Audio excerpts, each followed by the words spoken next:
I have an end goal of getting to commercial, but I don't want to go there too early because for me, I think it's important to really build out that capital base as far as I can, use the right structures to do so, but most importantly, buy the right assets. And I guess if I look at my journey from when I started and the assets that I bought based on my income, 10 years ago, see the assets that I'm buying today and the income I'm earning today, it's very different. My journey's it continues to be the accumulation phase, buying really great assets that are going to give me that equity every year that I can take out and use for other things. But the type of assets I'm buying now, I guess, are more blue chip. They're higher. They're in the property we bought a couple of weeks ago in Burleigh, $2.2 million. Great purchase by Trent.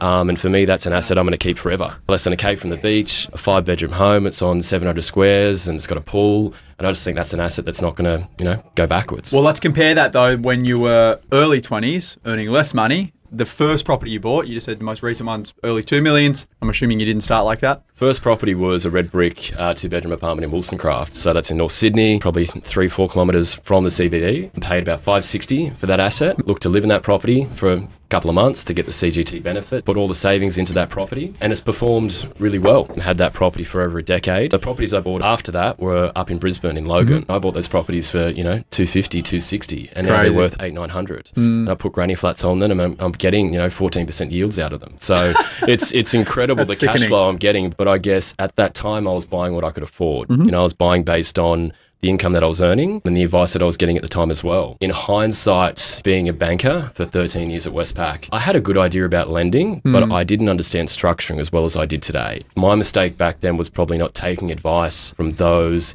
in the know around structuring and talking to a broker, because I could have probably bought more properties, and I could have probably been in a better position than I am today if I did that.